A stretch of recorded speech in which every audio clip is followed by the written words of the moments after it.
Colton Herta joins us. It's great to see you. We're at the Indianapolis Motor Speedway. Look at that fresh face. Yeah. And he's talking to these three old guys. Wait a minute. Well, yeah, you're right. Okay. You're right. Okay, it's great seeing you.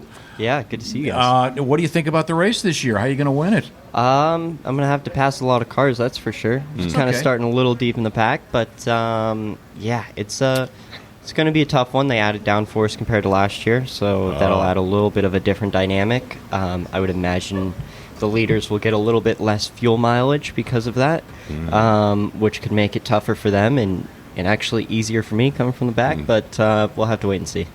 How much of the technical stuff do you have to take in? Is there a lot of stuff you can just tell the engineers, say, hey, do this, or do you have to know everything now? I think it depends.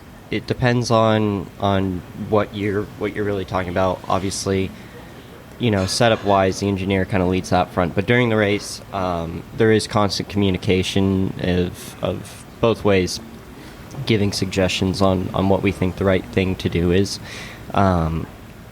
They obviously see a lot more than I see inside the car, but my job is I can tell them the fuel numbers I'm getting. I can tell them if I can go faster, if I can slow it down a little bit, what I'm feeling from the car to make adjustments, and then we'll kind of make our best guess at what we should do. Can you talk at all times, or are there times where it's so hairy you've got to shut up for a while? Like in the corners, it's difficult to hold the wheel, right? Just because you're very comfortable holding it in that position, and then once you have to like move your fingers around in the corner, it's a little too difficult. But yeah, down the straights, as long as somebody else isn't talking, you're good. Yeah. How many people are allowed to talk to you?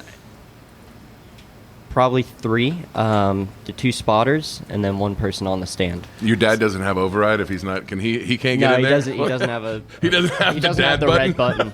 Speaking of your dad, though, he moved off of your pit box over to Kyle's, right? Mm-hmm. Didn't seem to be your choice or your dad's. It may have come from somewhere else. How's that transition been?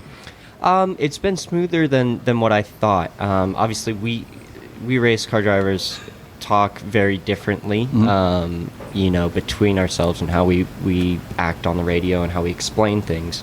We'll use different vocabulary. So it's sometimes hard for people to just jump right in and understand what we're actually trying to say or what we mean.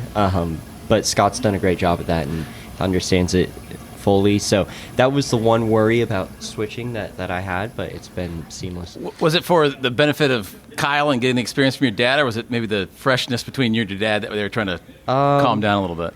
It's not a question for me. Okay. Well, I just, from an actor's point of view, I mean, I do think, I hope you get back together for that scene where it's like, you're down and it's the last lap and he's like, son, remember when you were 12 and we were on that? And then bully or whatever the secret word is, and then you go and then you win, and it's great. And I wasn't home. Now, didn't you do some special present? I've been told to ask you about this one. I did. I was fortunate enough. His birthday was 23rd, so 2 days ago. I was fortunate enough to find his 1998 car that he got his first win in IndyCar. Where'd you find it? Online, a guy in Houston had it. So I got it and I gave it to him for his birthday. Yeah, that's a present. Cool. How are we supposed to compete with that? Yeah, no kidding. Sorry, Dad, I will never get you a present that cool. Ever. Father's Day. Lucky my dad's dead. Yeah. Holy smokes. Wow. Oh, well, Colton, it's always a great pleasure. You're looking great. Yeah. Appreciate it. Feeling good? I feel good. Feel ready to go. Night before the race, you sleeping here? Yeah, you have to. Unless you want to get up at 3 in the morning to drive in and miss all the crazies. Any kind of food rituals? I don't have like anything that I do that's particularly the same every time, or I have to do. I don't have any special socks or underwear. Do you drink coffee or not? Or I don't drink coffee. Do you have to be careful about caffeine before you? I've never really. Yeah, it makes you pee. I don't think it's too bad. I stopped drinking it because I couldn't wake up without it. Yeah. So I got to the point where I was like, okay, I don't want to not be able to have coffee. And I think as a Cali boy, you need to do the double-double. I mean, eat a double-double right before you get in. Right? Yeah, I think that would be perfect. They're coming to Nashville. Oh, is that true? That's big heard. news. You don't understand. It's a 2026. California thing. Yeah, what? Everyone's moving to Nashville? Everyone, that's also a California I thing. thought they were moving to Austin. Not anymore. It's Nashville now. Okay, cool. Yes, sir. Well, hey, thanks so much. Best of luck. Thank you. absolutely. Always appreciate it. Congratulations. Appreciate it. Thanks Yeah, for your thank you. time.